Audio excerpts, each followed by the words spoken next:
In Russia, a suo tempo de so zar, Pachom, un messaio ricumeda, non fia contento de su chi teniata. Pensaia che tenendo meda brusterra, ai appuzzi bividi meda mezzo su, e non è attento di morire manco prude su demonio. Ma dessa avidità sua, si indivia sappio su demonio, che ed incominciau a ponere a sa prova su disizio sua da tenne sempre brusterra. I sarasa, pago tempus appustisi, Pachom aia comporau tutto sa terra de Uabarnia, una femmina nobile. Ma essendo sempre in guerra con suo pastore all'Accana, aia torrau a bende tutto. E fia partiu a colonizzare a terras a satteralla de su Volga, ca gussasa non di bastaianta. Sa proprietà sua fia creschi a meda, magando de un mercante de vassazzo, fu begna ischidi, ca so baschiri, bendianta sa terra issoro, una terra manna e a ricca vo batto rosodoso, Pachom fia torrau a partire.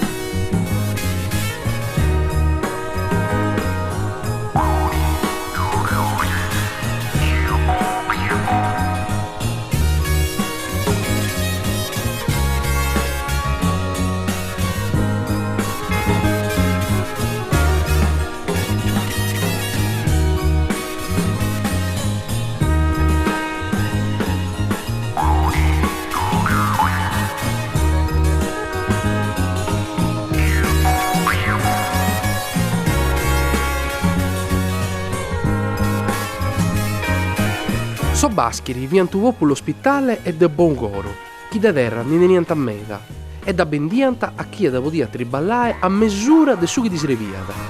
Pachom nigheria a meda, e i sarasa ianta vosta scommissa, chi tutto sa terra, chi fu da resortare in ghiria in 2 dia, camminando a pea, poi ad essere sua. Pachom hai ad accettau, pensando di non poter piegare meda de terra. E fia partire a reveschende, e ia curtu può chi da torrare prima de si scurigore. A Savini fia l'ompi in tempo su, ma vosi stracchi d'ummini, tutto in d'uno fia da rutta a terra, morto. Sul seracco in cui se tutto deve di scavare una toffa, de 2 metri su, con uno, e chi deve interrare. E i sarasa, de canta terra de bisogno su, uomini.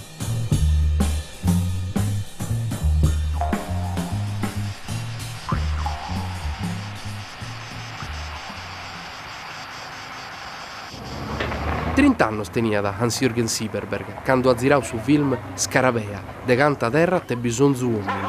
E questa è sa Sardegna de su 1968.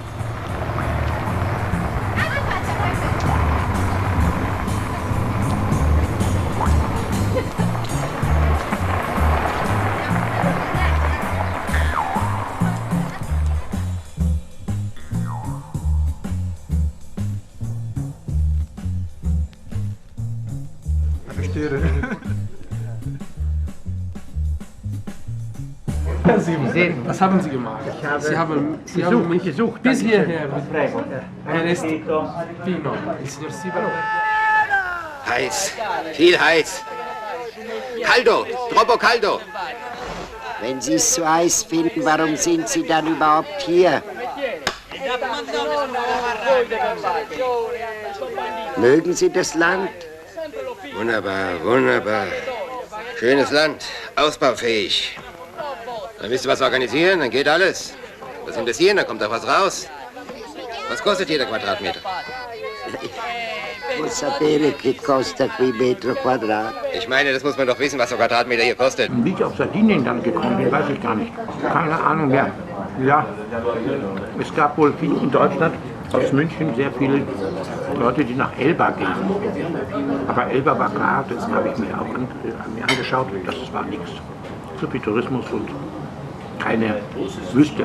Ich wusste gar nicht von Sardinien vorher. Und bin ich hingefahren und habe mir Sardinien angeschaut.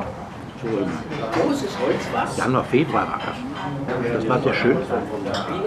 Und dann wollte ich. Alles grün, in der Zeit ist alles grün. Ja, und dann abends wurde es dann kühler draußen, aber innen waren noch die Kamine an mit Feuer und man sitzt da vor den Kaminen noch.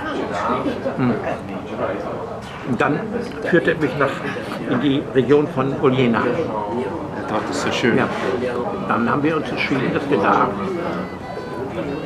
drehen und dann an der Küste dazu. Die Region Küste und Region Oljena und Das war natürlich dann etwas anders, also Gebirge, nicht flach, sondern Gebirge, aber von der Idee her ähnlich. Man konnte also, man muss sich überlegen, warum will der Mensch da so viel Land, der da läuft. Also Land will er deshalb, weil in meiner Geschichte, weil er ans Meer will und am Meer kann er also bauen und verkaufen. Sie schlagen eine Wette vor. Banditentrick, hä? Damit würde ich hier nicht spaßen. Nein? Nein. Also Wette ist gut. Sie meinen, Sie stellen sich frühmorgens auf dem Hügel von Sugologone auf, sulla collina di Sugologone, und laufen bei Sonnenaufgang los. Und alles, was Sie bis Sonnenuntergang im großen Kreis umlaufen haben, das gehört Ihnen. Wenn Sie bis Sonnenuntergang zurück sind. Diese Wette, es geht ja eine Wette, und die ist natürlich allgemein menschliche Wette. Also nicht nur Russisch, nicht nur Deutsch, nicht nur Sardisch, sondern das ist überall verständlich. Insofern eine sehr interessante Geschichte. Wenn Sie dort angekommen sind, Sie haben, wie war die Beziehung mit den Leuten, von Oliena, von Orgosolo? Weil im Film gibt es viele Szenen, wo man das Gefühl hat, Sie haben etwas gestohlen. Sie waren dort und Sie haben eine Frau rennt weg, eine andere schaut vom Fenster. Das ist sehr ethnografisch. Das hat nichts genau. Also wie wenn Sie. Das war nicht inszeniert. Genau, wie wenn Sie mit Bach zusammen das Land langsam kennengelernt haben. Und ich habe gelernt, weil es war alles im Drehbuch drin. Das muss man eben erst sehen, wenn man da ist. Und diese Geschichte war, dass der Mensch losgeht am Morgen und kommt abends zurück und ist nun am Tag viel gegangen und so erschöpft, dass er tot ist. Und das heißt, er muss viel am Tag, wo er rumgeht, muss er Sonne haben dort. Es muss heiß sein. Und das war nicht. Es hat war immer Wolken, es hat immer geregnet. Es war Wahnsinn. Und, Sie haben aber wirklich Hunger gehabt dann, weil sonst ist immer so. War wirklich, wir haben überlegt, ob wir weggehen, woanders hin. Weil es einfach es hat sich nicht geändert. Es blieb immer so.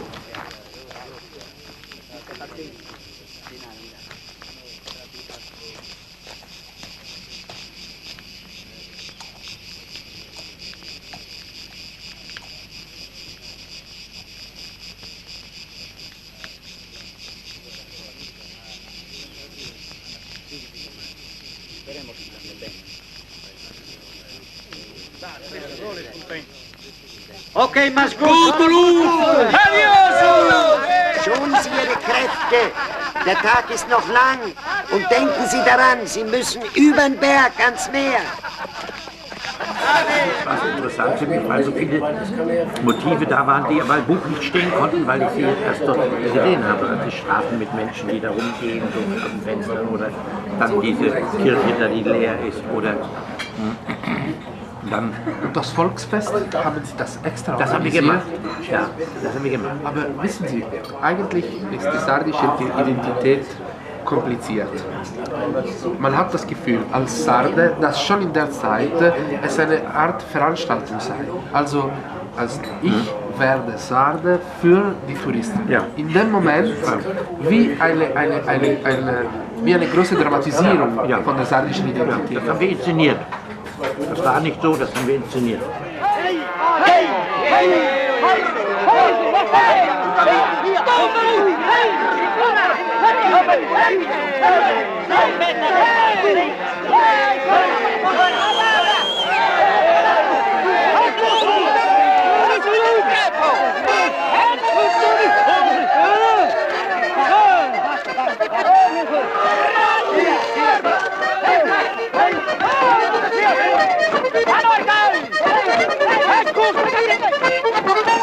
Sehr viel, gerade Leder und so weiter, das haben wir alles gelernt, ein bisschen was über Sardinien. Und dann habe ich gelernt, etwas über diese Bergfeste, die man dort macht. Ja, gut, dann gehen wir auf den Berg, machen wir das bei einer Kirche wo man dann so Novanta oder was so die Feste macht, wo man dann kleine Hütten hat. Jeder hat eine kleine Hütte bei der Kirche. Und dann haben wir gesagt, gut, dann machen wir das da. So groß die Kirche, haben wir gesucht, haben wir eine gefunden, haben es dann gemacht. Und gut, was machen die? Die essen dort, die trinken, die sitzen zusammen, reden und tanzen. Die Leute waren von Oliena oder von Orgosolo? Mehr von Orgosolo. Also das Dorf ist Oliena und viele Sachen sind von Orgosolo oder beides? Ja, beides. Mal das eine, mal das andere. Ich habe dann so gekauft, so ein sardisches Fell. Masturka heißt das ohne Arm. auf Sardisch. Und dann so nur Rücken. Und das habe ich lange gehabt. Sehr lange. Immer getragen, abgetragen. Also in welchem Monat haben Sie gedreht? Gedreht? Es war nicht Sommer, Mai, Nein, es war April, nicht Sommer. Mai. War nicht Sommer. Es war so, ja, Mai vielleicht, ja. Und Sie haben das habe ich natürlich für mich privat auch gekauft und nach München mitgenommen. Und das habe ich sehr lange gehabt, weil es sehr praktisch ist, weil es von hinten so warm macht. Und vorne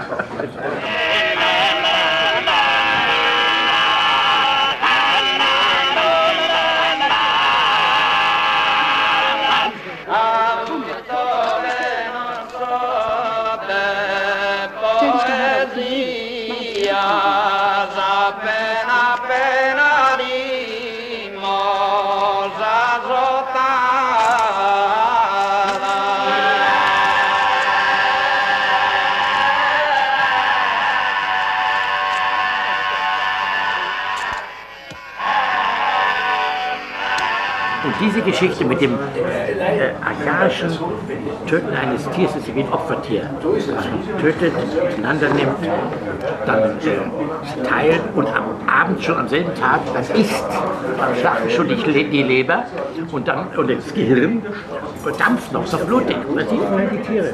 Und dann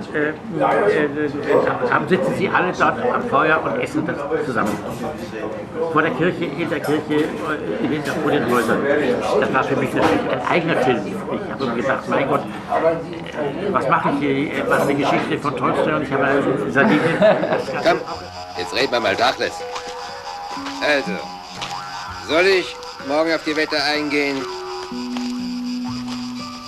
Ja oder nein? Hauptsache lange Hosen anziehen. Und fragen Sie die Mütter von Lula mit ihren prallen Milchbrüsten. Da hat man mir erzählt, ob das richtig ist, das war, weiß ich nicht. Die haben mir gesagt, ja, das gibt es. Es gibt so etwas, dass Frauen im Kreis, mit den Brüsten, mit der Milch und dann hat das irgendeine Bedeutung gehabt und habe ich gedacht, die Szene will ich haben. Aber die Geschichte war das ist ja wie ein Traum vom Bach am Ende. Ja, aber es war irgendwie sehr, doch gefährlich, weil es waren natürlich Frauen. Oder? Ins Gesicht sieht man sie nie. Nein, das war die Verabredung. Und dann habe ich gesagt, was mit der Ehre, der archaischen Ehre der Sarden und dann mit der Kamera, wieso das geht. Und dann die Banditen, die also nichts kennen, ihre Frauen halbnackt und es war schon riskant. Dann haben wir das gemacht und gut, ganz klein. Wir sagen niemandem etwas. Ihr sagt nichts im Ort und wir sagen nichts bei uns. Also dann weiß man heute noch nicht, wer diese Frauen sind. Nein, dann war es Orgosolo. Orgosolo, ja. Und da war es dann so, dass sie uns hingeführt haben, wir haben nicht gewusst wo, und dann haben wir gesagt, gut, wir kommen nur mit einem Kameramann und Ton und ganz wenig Licht. Das macht der Kameramann selber, ganz klein, nur die. Der Kameramann und ich und sonst niemand.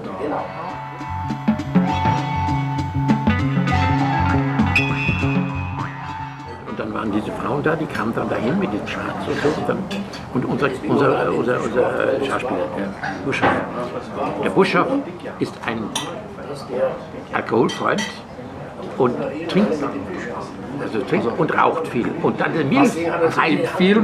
Im Film hat er die ganze Zeit getrunken. Immer nur getrunken. Das war wahr. Ja, wahr.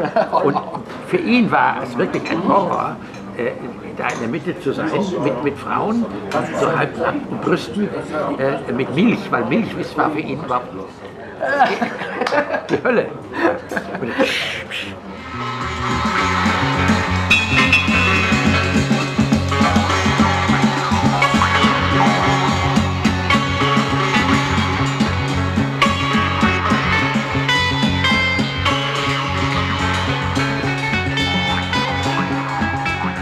damals war also für Kino, das erste war Godard und das zweite war Western.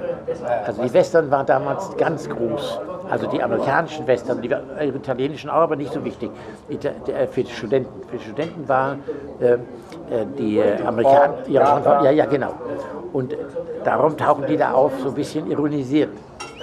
Was nur, Opa? Lassen Sie sich mal was einfallen. Ich finde es doch alles so einfach. Ein reicher Mann fährt in den Süden mit seiner blonden Mieze. Das soll wohl ich sein. Banditen kommen dazu. Und was weiter? Sehr spannend. Und Carabinieris. Könnt euch drauf verlassen, dass dann was los ist. Naja, dann mal los.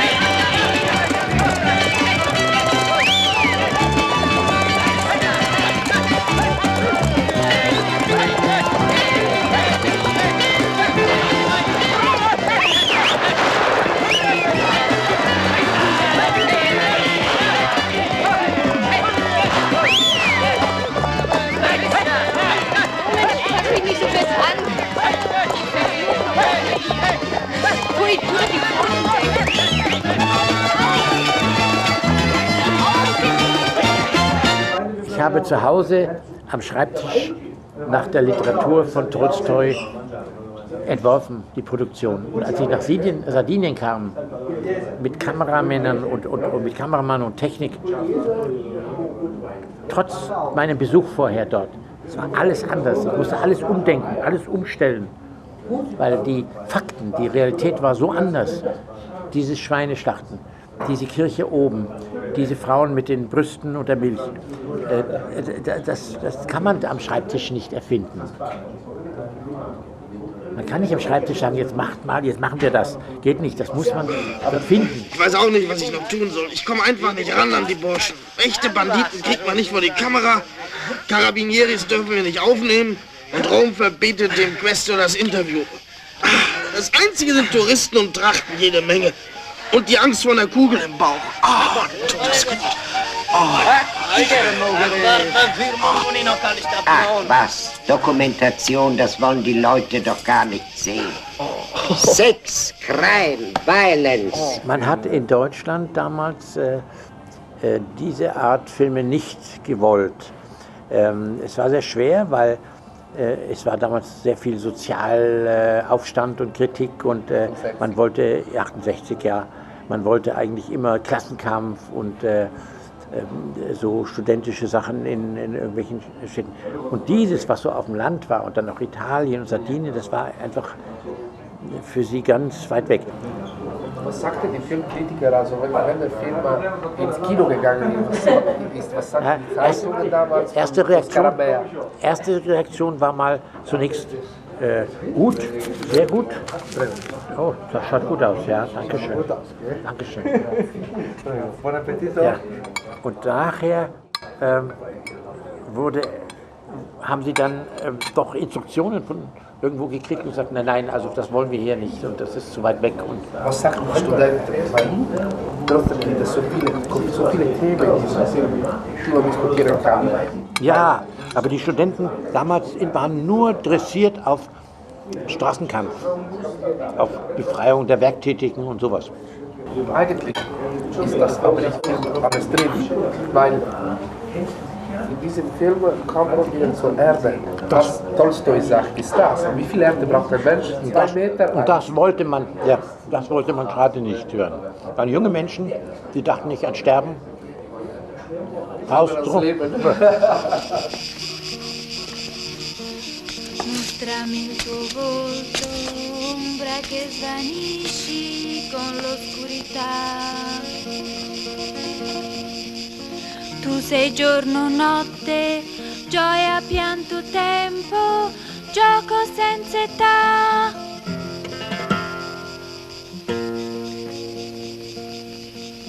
Non barare al gioco. welche Erinnerungen haben Sie von Nicolette? Ja, sehr schön.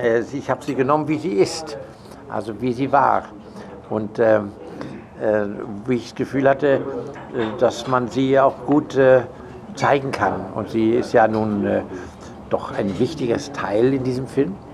Kommt da Tolstoi nicht vor, das habe ich erfunden. Ich meine, das ist so eine Vorstellung, dass man sagt, die Frau, wie bei Parzival, wo dann also die Kundry, die Böse auftritt, um den Parzival zu verführen. Das ist so ein Muster, was man verwendet immer, indem man sagt, die Frau ist die Verführerin des Mannes und deshalb teuflisch. Was natürlich Unsinn ist, es wirkt manchmal so. Aber sag mal, als Muster, wenn man so holzschnittartig einen Film macht, wie ich das da gemacht habe, mit dem Scarabäer, ist sie so, wirkt sie so, ist sie so eingesetzt, aber ist natürlich nicht richtig, weil diese Frauenbegegnungen sind ja immer Potenzierungen von Leben. Also das heißt, auf die Spitze gebracht, das Leben. Aber nicht ins Böse, sondern einfach intensiviert, ein Leben intensiviert. Natürlich ist es bei jemandem, der in der Sonne ans Meer geht und will immer zu Land haben, wenn er so ein Mädchen kennenlernt, dann steigert das seine Erschöpfung und am Ende ist er tot. Und das ist natürlich alles ein Symbol für Verführung, für Luxus, für Paradies, für was man sich wünscht. Ja, so ist sie eingesetzt in diesem Rahmen. Aber als Person, sie war ja keine Person, sie ist ja einfach nur ein Symbol da. Sie hat nichts zu tun mit dem Dorf. Nein, sie ist da gerade zufällig und ist da und so weiter. Und so wird sie eingesetzt und so wirkt sie natürlich, wie man in solchen Geschichten was sich denkt, als negative, verführerische, todbringende Figur.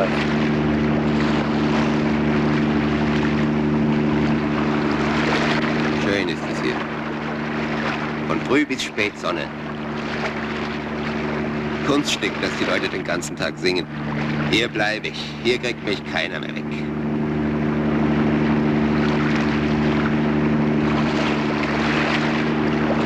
Wenn ich diese komische Wette gewinne und es schaffe bis heute Abend, wird's das Geschäft meines Lebens.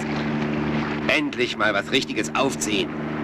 Grund und Boden erwerben im großen Stil. Dann haben wir uns das überlegt, natürlich ganz simpel. Kommt so ein Deutscher, so wie er aussieht, und dann will er alles haben, alles kaufen und er will dann was an der Küste natürlich mit Tourismus was machen. Und dann Bach, na gut, deutscher Name, schöner Name. Und dann trifft er auf dieses Mädchen, natürlich alles sehr simpel. Aber so holzschnittartig war die Geschichte ja auch. Bei Tolstoi, ganz einfach. Ja, ein anderer komischer Mensch ist Treuberg. Treuberg war ein Deutscher, der in Italien, in Rom lebte. Aber er werden konnte, ja. Und lebte dann da auch in diesen Hotels da oben an der Piazza Spagna und so weiter. Also das war auch eine besondere Figur von Deutschen in Italien, in Rom zu der Zeit damals. Die so dahin gingen aus alter Tradition, geht man nach Italien und dann bleibt man da auch und ist sehr glücklich und hat aber eigentlich nicht das Geld, muss immer schauen, dass man durchkommt. Ja, das wird ja was ganz Tolles, noch nie gesehen. Sardinien, wie es tanzt und lacht. Nehmt doch da die Zivilisten aus dem Bild. Und die tolle Biene, was macht die denn da? Mehr Action! Action! Action! Und der Typ, der da sitzt mit der und Regie macht, Western-Regie, das ist hier aus der Abendzeitung, der damals der Feuilleton-Chef gewesen. Den habe ich geholt dafür. Und in einem Buch ist geschrieben, Sieberberger hat der Regisseur wie Francis Ford Coppola. Und der die Massage macht, der war unser Tonmensch, der den Ton gemacht hat. Buzzi von Holinia, auch in Deutschland ein sehr bekannter Name. Der hat den Ton gemacht und der konnte das, privat auch. Und dann habe ich gesagt, komm, jetzt für die Kamera.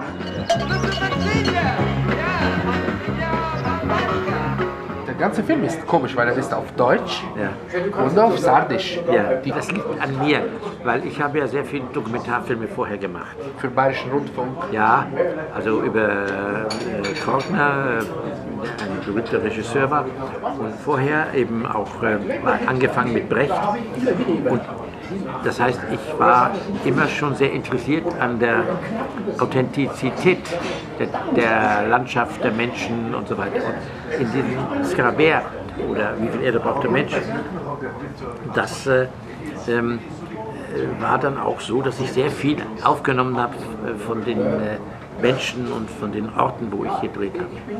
Und versucht habe, hineinzukriegen. Es ist ein bisschen schwierig, weil wenn man lange Einstellungen machen will, was ich liebe, dann kriegt man nicht zu viel rein, weil es ja so lang ist. Und damals habe ich noch nicht so lange Filme gemacht. Später habe ich ja lange Filme gemacht und damals für das Kino musste das ja gekürzt sein. Ja, Hitler ist 7 Stunden lang. Ja. Aber ja, das Scarabäer 7 Stunden noch besser. Weil dann alles drin wäre. Siberberga di schippiu contessa Sardigna, bocandende s'anima, e pago conta da si bacca e spacciom e noi si so baschiri. Questa è tua storia. Su chi conta e si in visione, non de vero e non de fantasia. Solo su conto è reale. Apo Bintu. Ha vinto Mediterra. Che ha detto? Che ha detto? Apo Bintu. Hätte das nie gedacht. Ha vinto Mediterra. Viel Land hat er sich gewonnen. Viel Land hat er sich gewonnen. Alles dokumentiert. Alles, ja.